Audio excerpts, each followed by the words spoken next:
were never slaves first.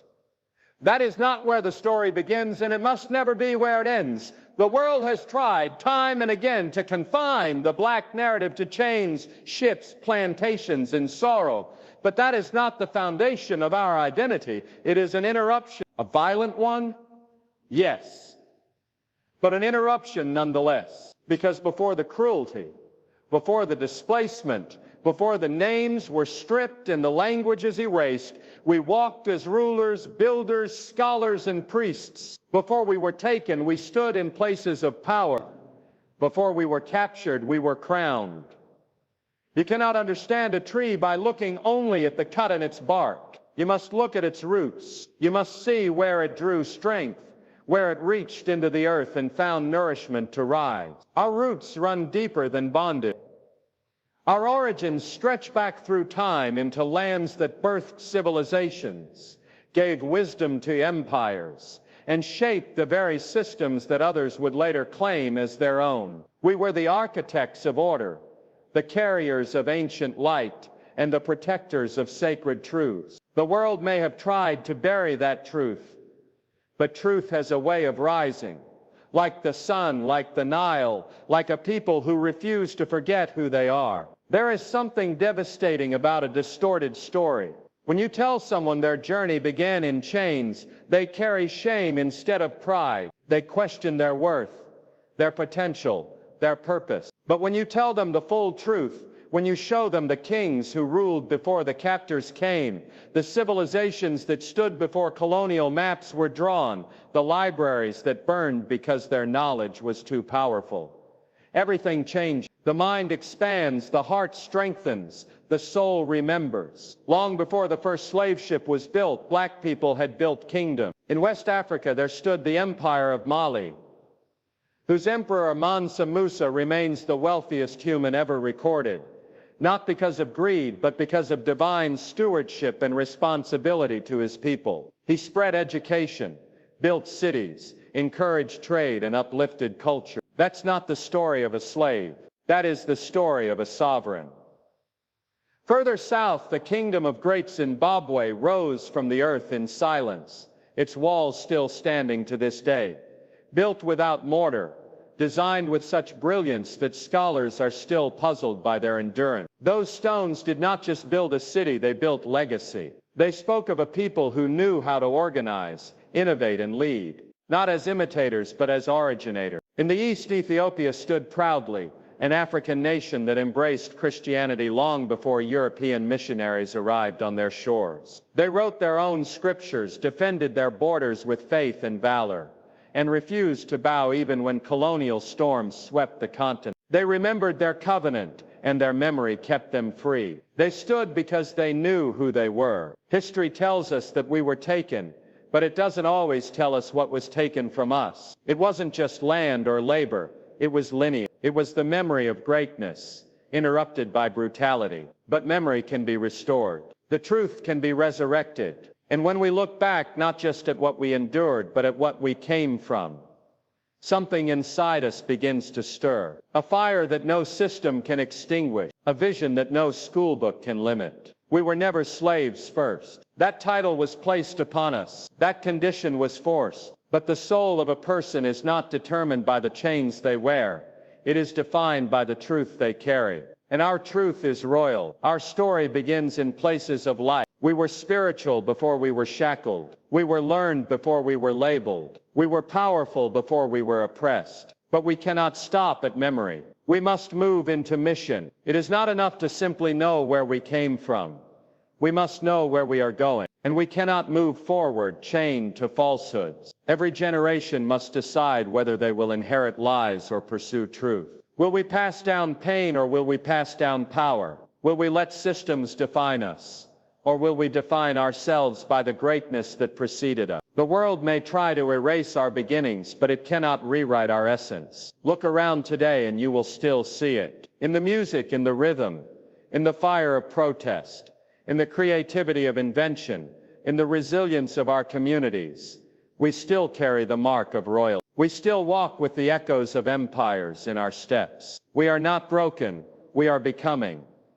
And that journey becomes clearer when we reclaim what was lost. Education is the path forward, not just academic education, but ancestral education. We must teach our children more than dates and disasters. We must teach them dignity. We must show them maps of kingdoms, not just maps of ships. We must give them names of queens and kings, not just overseers and owners. Because identity begins with what you see. And when a child sees themselves in royalty, they begin to act like they matter. And when they act like they matter, they change the world around them. We were never slaves first. That is not just a slogan.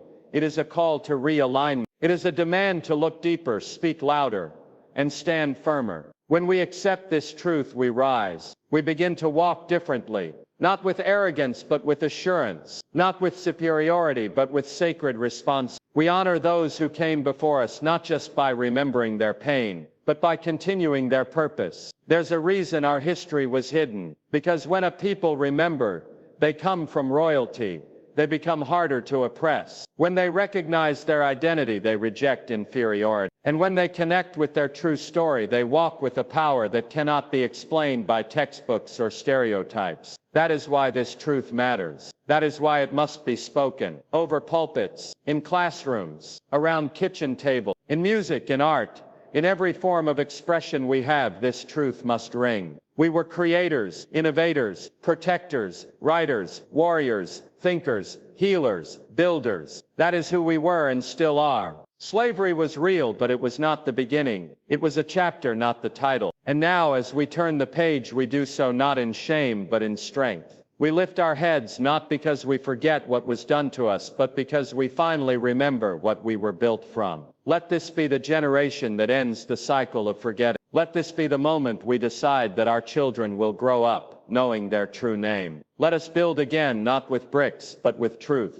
Not with anger, but with purpose. Let us speak life over every young black child, reminding them they come from builders of pyramids, writers of scriptures, designers of civilizations. Let them know they were never meant to be defined by what was done to them, but by what was placed in them from the beginning. We were never slaves first. We were visionaries. We were vessels of divine purpose. We were sons and daughters of greatness. And that greatness lives on, not just in museums or ruins, but in our minds, in our blood, in our spirit. Let us rise to meet it. Let us teach it. Let us live it. The world may have tried to start our story in chains, but we know better. We begin with crowns, and it's time we wore them again. Our story does not begin in chains.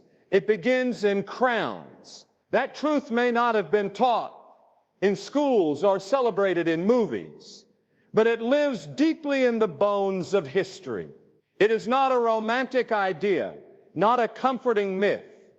It is a fact buried under centuries of distortion, invasion, and control. Long before the word slave was ever tied to the African identity, there were thrones carved from wisdom, laws written in the language of justice, temples standing as symbols of faith, and cities humming with trade, science, and art. That is where the story begins. To believe otherwise is to accept a version of reality that was shaped by those who benefited from forgetting. And yet history remembers, even if the world does not. The rise of black kingdoms is not imagination. It is legacy. It is real. The truth is that black civilization stood tall before others sought to dismantle it. It built with intention. It ruled with purpose. It led with honor. These were not tribes without direction. These were nations with structure. These were not wandering people. They were settled, ordered, thriving. They mastered metallurgy, medicine, astronomy, architecture, and philosophy long before foreign powers sailed toward African shores with shackles in hand. When you look back at the kingdoms of Ghana, Mali, Songhai, Nubia, Axum, and Benin, you see more than wealth. You see knowledge. You see infrastructure, spirituality, governance, and leadership. These were civilizations that valued life, harmony, and responsibility. Their leaders understood the power of balance. Their people lived with dignity, and their cultures were not stagnant. They were growing, evolving, exchanging ideas across deserts and oceans. That is not the story of a people waiting to be saved. That is the record of a people who had already created. To tell the story of black people as if it began on slave ships is not only dishonest, it is destructive. It cuts off the roots of identity. It plants falsehood where there should be pride. And a person who does not know their origin walks in confusion. They may survive, but they rarely soar. They build their future on fractured foundation. But when you tell the truth, when you reveal that the African experience began with honor, with sovereignty, with sacred order, you do not inflate egos. You restore vision. You realign purpose. You awaken a generation to a history that lifts rather than limits. The crowns of our ancestors were not merely ornaments. They symbolized responsibility. They signified a deep connection to spiritual authority, to the land and to their people. These crowns came with wisdom, ceremony, and understanding. Leadership was earned, revered, and lived out in service to the community. It was not just about power, it was about preserving harmony, guarding knowledge, and ensuring the flourishing of the next generation. When that legacy is hidden, when it is replaced by the single story of suffering, a shadow falls on the future. That shadow says you came from nothing. You became something only after being taught. But the truth stands against that. The truth says you were already something before they came. You were already builders, thinkers, healers, leaders. And that truth does not fade. It waits. It waits in the soil, in the songs, in the names, in the stories carried quietly from grandmother to grandson, from elder to child. And when spoken again, it brings light. It brings power. To say the story begins with crowns is not to deny the pain that followed. It is not to ignore the centuries of injustice, cruelty, and dehumanization. It is to properly place them. It is to say, this is not all we were. This is not all we are. It is to remember that we are more than what was done to us. We are also what we built, what we dreamed, what we sustained. Even in the darkest chapters, that crown was not lost. It was buried. But buried things can rise again. This generation stands in a moment of rediscovery. We are digging through layers of forgotten glory, and what we're finding is undeniable. Pyramids aligned with the stars, libraries full of ancient manuscripts, art carved with divine intelligence, oral traditions carrying the principles of morality and purpose. This is the truth. It belongs to us. It belongs to the world. And we are tasked with telling it, not just to honor the past, but to transform the present. We wear the weight of a story interrupted, but we also wear the potential of a story restored. That is what happens when we go back to the beginning, not the false beginning, but the real one. We begin not in bondage, but in brilliance, not in despair, but in design. The chains were real, but they were not our creation. The crowns were ours before anyone tried to steal them. And they are still ours to wear, not in arrogance, but in understanding, not in fantasy, but in fact. The world needs this truth, not just black people. Because when any group is told their history began in brokenness, it affects how all others see them and how they see themselves. But when we honor the real origin, when we speak it without shame or hesitation, we create a new standard of worth. Not one based on comparison, but on clarity. Not one rooted in pain, but in possibility. This is how generations heal. This is how vision is repaired. This is how the future becomes something more than survival. We were never nameless. We were never directionless. We were never weak. Our story was sacred from the start. And it begins not in captivity, but in royalty. It begins not in chains, but in crowns. Let that truth rise again. Let it shape how we speak, how we teach, how we lead, and how we dream. Because the restoration of identity is not just a personal journey, it is a collective awakening. And once awakened, we never go back to sleep. Slavery was never our identity. It was an interruption, a violent, deliberate rupture in a much longer and more majestic journey. To believe that our existence began in chains is to accept a version of reality crafted not from truth but from control. It is to mistake a chapter for the cover, to see a wound and call it a birthmark. But history, real history, bears witness to something far greater, something sacred. Long before we were shackled in silence, we were sovereign. We were living proof that brilliance does not need permission, that strength is not borrowed from others, and that dignity is not given. It is known to understand this is not merely to rewrite the past, but to restore what was violently torn from memory. The truth is, our people lived in wholeness before the chains, not in perfection, but in purpose. They governed empires with laws older than colonization, organized communities with systems more advanced than outsiders dared to admit. They cultivated the land, studied the stars, healed the sick, built monuments, and sang the stories of generations into eternity. They lived not in reaction to others, but in alignment with something divine and eternal. They did not need to be rescued. They needed to be remembered. What was done during the transatlantic slave trade was not the beginning of our identity. It was a brutal invasion into something already established, already flourishing. Slavery did not define who we were. It disrupted what we had built. It interrupted our languages, our rituals, our names, and our sense of belonging. But even in that attempt to destroy, the essence remained. The spirit survived. In the groaning of ships, in the hidden messages woven into song, in the hushed prayers whispered into cotton fields, something sacred held on, not because the pain was small, but because the roots were too deep to be ripped out. This interruption was massive. It fractured families, reshaped continents, and redefined what freedom even meant. But it was still only a part of the journey. And to reduce a people to their suffering is to erase their soul. We are not survivors only. We are descendants of visionaries. Our ancestors left behind more than broken chains.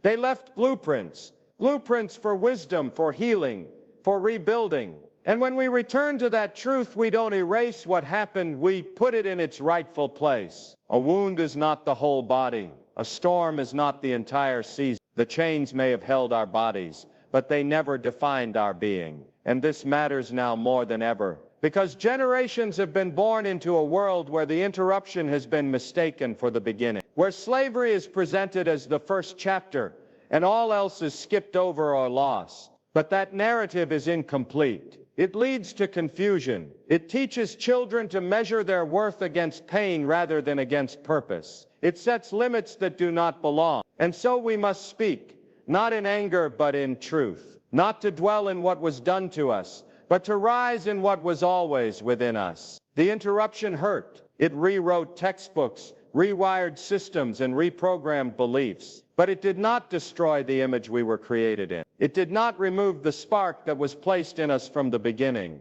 That spark cannot be erased by cruelty. It cannot be undone by oppression, because it is not borrowed, it is original. It comes from the Creator, from the ancestors, from the land and sky that remember our real name. And that name was never slave. That name was never property. That name was never less than. That name was and is beloved, chosen, royal, wise, worthy. So what do we do now? Standing on the other side of that interruption, we remember, we restore, we refuse to pass down the lie. We speak to our children not only of survival, but of sacred origin. We rebuild not just buildings or systems, but identity. We teach that the beginning was not a shackle, but a throne, not a cage, but a calling. We open our mouths and declare that our worth was never measured by what we lost, but by what we still carry. The interruption was loud, but the truth is louder. It speaks through the rhythm of drums that never stopped beating. It whispers in the names we are reclaiming. It rises in the pride we no longer apologize for. It moves in every act of creation, resistance, and rebirth. Because the legacy before the interruption is not gone. It is waiting in the archives of memory, in the spirit of community, in the fire of justice, in the heart of every child looking to belong to something greater than pain. And make no mistake, truth always outlives the lie. The chains have fallen, but the truth is still standing. The interruption was never stronger than the origin. And now that we know, now that we remember, we carry a different kind of freedom, one not tied to reaction, but to revelation, one that says you come from more, one that declares this world cannot define what it did not create, one that walks with the confidence of those who remember the whole story. Because slavery was not our beginning, it was not our identity, it was not the blueprint. It was the interruption. And from that interruption we rise again, not as broken people, but as builders. Not as victims, but as visionaries. Not as lost, but as those returning to the truth that we were always more. And now we live from that place, not to rewrite history, but to tell it honestly, and to walk in the strength of what we've always. When we remember who we were, we begin to walk differently in the world. Something shifts inside us. The weight we've been carrying, the weight of doubt, shame, and confusion begins to lift. We don't look at ourselves through the same eyes anymore. We stop asking for permission to belong. We stop accepting names that never fit us, because memory is not just about history, it's about healing. It's not only a doorway to the past, it's a path that brings us back to ourselves. And for a people whose truth has been distorted, forgotten, or buried, remembering becomes a sacred act of power. When you remember, you're not just thinking, you're reconnecting. You're finding pieces of yourself that were never lost, only hidden. Our ancestors walked this earth with a clear sense of who they were, long before the world tried to tell them otherwise.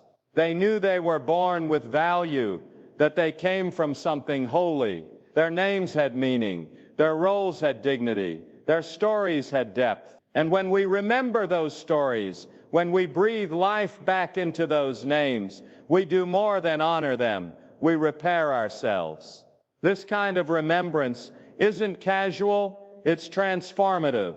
It rebuilds confidence in places where the world tried to plant fear. It replaces silence with voice, distortion with clarity. It is the reason our history was erased in the first place. Because if we remember we were more than what was done to us, we begin to live like we are more. We begin to ask different questions. We begin to challenge what we've been told. And that kind of awareness threatens systems built on forgetting. There is a quiet strength that rises in a person who knows where they come from. It is not arrogance, it is rootedness. It is the calm that comes from understanding that you are not alone, not misplaced, not a mistake. You are part of a continuum, an unfolding line of greatness that stretches far behind and far ahead. You walk in footsteps that built temples, that led nations, that healed communities, that created languages and cultures long before there was interruption. When you remember who you were, you stop trying to be someone else. You stop shrinking to fit places you were never meant to be confined in. This is why memory is not just academic, it is survival. It shapes how we see ourselves and how we let others see us. It influences how we parent, how we dream, how we serve, and how we lead. When we reclaim our past, we reclaim our power to define our future. We stop seeing ourselves through the lens of suffering alone and start seeing the full spectrum, the beauty, the wisdom, the vision, the glory. And that memory lives inside us, even if it hasn't been spoken aloud. It's in the rhythm of our music, in the way we gather, in how we celebrate, resist, and create. It's in the symbols our ancestors carved, the proverbs they passed down, the food, the dance, the prayer, the language that still whispers beneath the surface of modern names and modern struggles. It may look different now, but the root is the same. It is deep, it is alive, and it is calling us to remember. When we forget who we were, we become vulnerable to being shaped by anything. We accept less because we think we are less. We settle for crumbs because we think we never had a seat at the table. But the truth is, we were the builders of tables. We were the creators of systems. We had civilizations that were thriving when others are still forming. We had structure, purpose, art, and belief. And that's not about nostalgia. That's about truth. A truth that helps us walk taller, speak bolder, love deeper, and dream wider. Reclaiming who we are starts with remembering who we were. That remembrance helps us resist being defined by pain. It allows us to celebrate resilience, not as a badge of survival alone, but as a reflection of unbreakable spirit. We didn't just make it through, we carried wisdom with us. We didn't just endure, we preserved identity through songs, through stories, through spirit. That preservation is why we can now begin to rise. Not from scratch, but from sacred ground that has been waiting for us to return. This remembering changes everything. It changes how we treat each other. It changes how we raise our children. It changes how we confront systems that still try to diminish us. Because when we know who we were, we stop apologizing for who we are. We stop hiding the brilliance, the beauty, the genius that was always present. We no longer walk with our heads down, or our voices quiet. We no longer look to others to tell us our worth. We walk in the full knowledge that we come from a people who have always been enough. So when we speak of remembering, we are not looking backwards in longing. We are grounding ourselves in truth, so we can move forward in power. We are closing the gap between the image the world handed us and the image that was always ours. This is more than memory. It's restoration. It's revival. It's returning to a truth so deep it still echoes even when forgotten. And now it is our time to answer that echo, to pick up the mirror of our past and look into it, not with fear, but with pride. Because the world may have tried to redefine us, but we are not theirs to define. We belong to a legacy greater than trauma. We come from vision, not just wound, from purpose, not just pain. When we remember that, we begin to heal. We begin to lead. We begin to build futures that reflect the royalty we've always carried. And so we remember, not just for the sake of knowledge, but for the sake of becoming whole again, for the sake of standing firm again, for the sake of walking in the fullness of who we were created to be. We remember because it changes how we live, how we love, and how we rise. When we remember who we were, we reclaim who we are, and who we were was never anything less than extraordinary. A child who grows up knowing they descend from rulers does not walk through life with lowered eyes. They carry themselves with quiet strength, with a natural dignity that cannot be shaken by opinion or overshadowed by false narratives. When a young mind is taught early that their lineage is laced with brilliance, with leadership, with triumphs that shaped continents, that child begins to internalize a different kind of value, one not given by the world, but awakened from within. They look in the mirror and see not emptiness or lack, but legacy. They see someone born of purpose, built from greatness and destined for more than survival. This kind of self-awareness becomes armor in a world that is quick to label, quick to define, quick to reduce people to stereotypes, or numbers, or shadows. But the child who knows where they come from does not accept that. They know they're not an accident of geography or a product of oppression. They are rooted in something much older than trauma. That root grows beneath the surface of every generation, waiting to be watered by truth. And when it is, the fruit is undeniable. Confidence, clarity, self-respect. This knowledge does not create arrogance. It creates stability. It grounds a person. It tells them, even when the world misunderstands you, you don't have to misunderstand yourself. You don't have to shrink to fit the frame someone else designed. You don't have to carry the burden of inferiority that was never yours to begin with. Because when you understand that your ancestors were not merely victims but visionaries, not only oppressed but original, you inherit a new perspective on life. One that is bold, not broken. The world invests heavily in telling some people that they come from nothing, that their story started in despair, that they were discovered, named, shaped only through contact with another civilization. But that is a lie. And the moment a child realizes it's a lie, something powerful happens. They begin to ask better questions. They challenge the lessons that erased their history. They push back against the idea that intelligence looks a certain way, or that value must be proven through assimilation. They walk through classrooms, neighborhoods, and even adversity with a sense of memory, knowing that before anything was taken, much was given. This kind of knowing is not taught by accident. It must be intentional. It must be spoken in the home, written in the books, reflected in the art, seen in the schools. It must be repeated until it becomes the inner voice, the background rhythm of their thinking. Because when children grow up without this, they are left searching for place, identity, validation. But when they grow up with it, they become leaders. They speak with certainty. They listen differently. They see the world through the eyes of someone who belongs in it, not someone asking for space, but someone knowing they were born with purpose.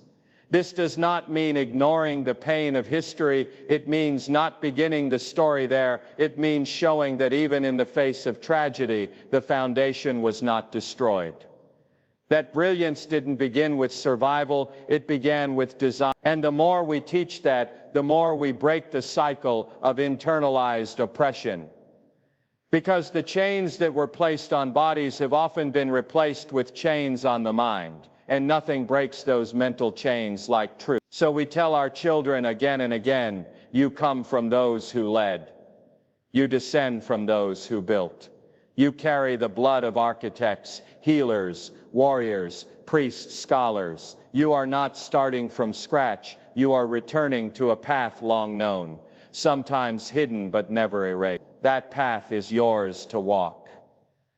And you can walk it with head held high, with steps full of purpose, with voice full of knowing, because once a person knows they come from kings and queens, they stop living like slaves to systems, to labels, to lies.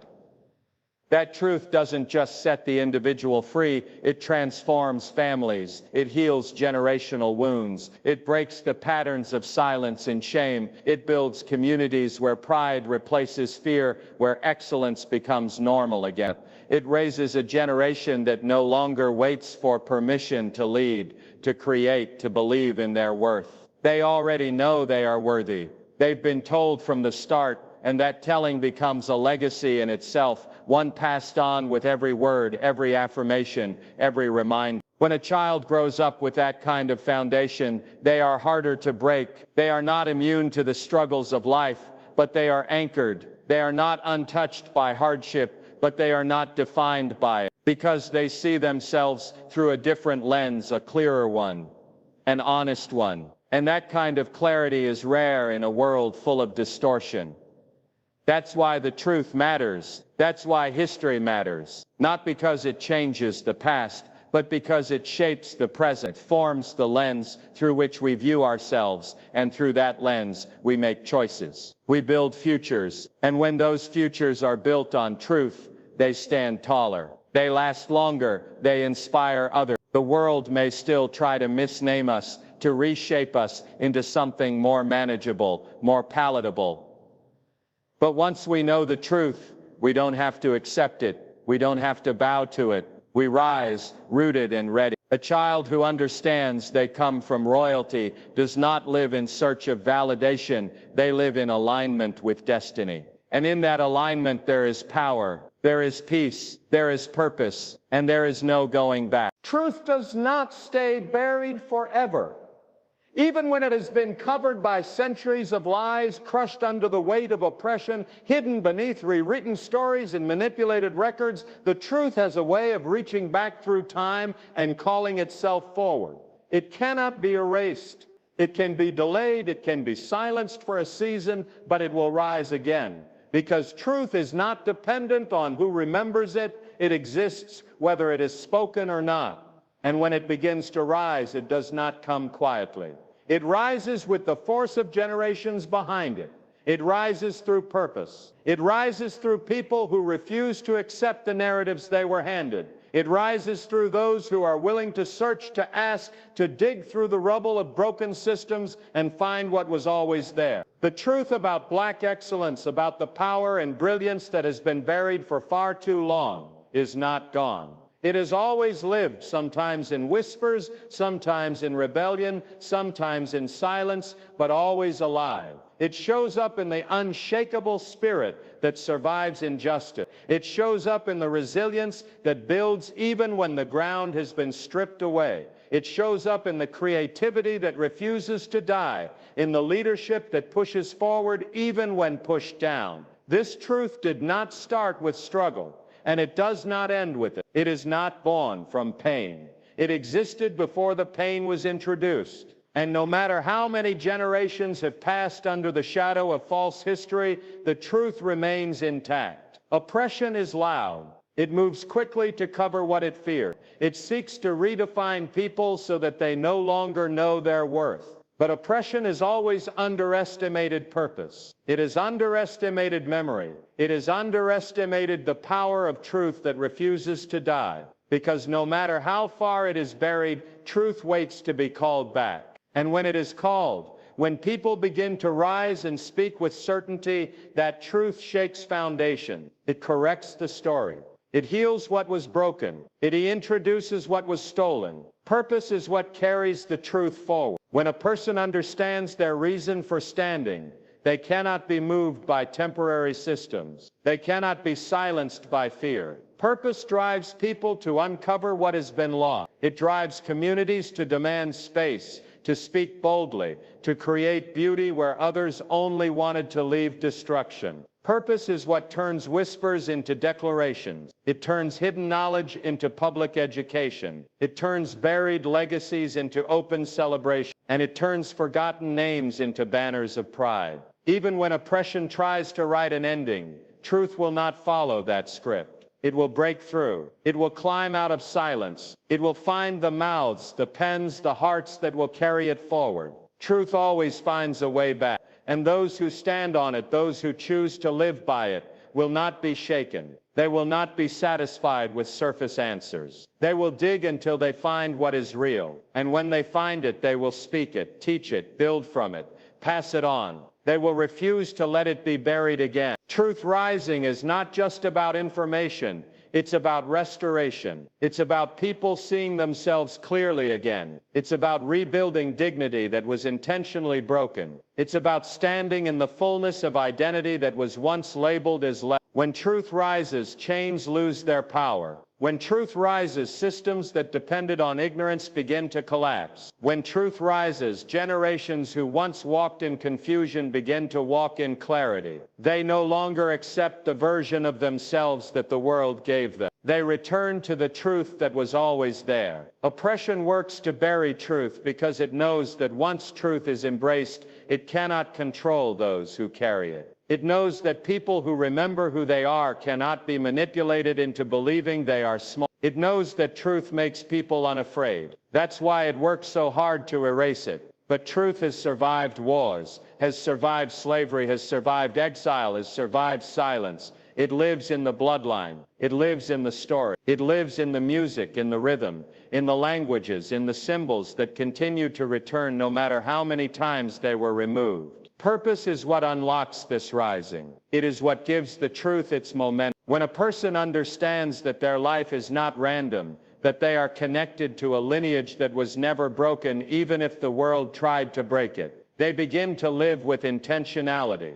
They do not settle for borrowed identities. They do not wait to be told who they are. They reclaim their place in the world not with anger alone, but with certainty. They build from that place. They speak from that place. And they teach others to do the same. The truth rising is not about revisiting pain. It is about reclaiming power. It is about returning to the foundation that existed long before anyone tried to rename it. It is about standing fully in what was always ours. Even when generations were taught to forget, the truth never forgot them. It waited in the songs, in the stories, in the quiet prayers, in the hands of elders who remembered when others forgot. And now it rises again through people willing to carry it forward, through purpose that cannot be silenced, through hearts that beat with the rhythm of memory. The world may try again to bury it, but it cannot bury what is rooted in purpose. It cannot stop the return of what was always true. The truth about Black brilliance, about leadership, about creativity, about dignity, is not only rising, it is moving, it is rebuilding, it is redefining the present and the future. It is no longer hidden. It is here, it is alive, and it will not be buried again.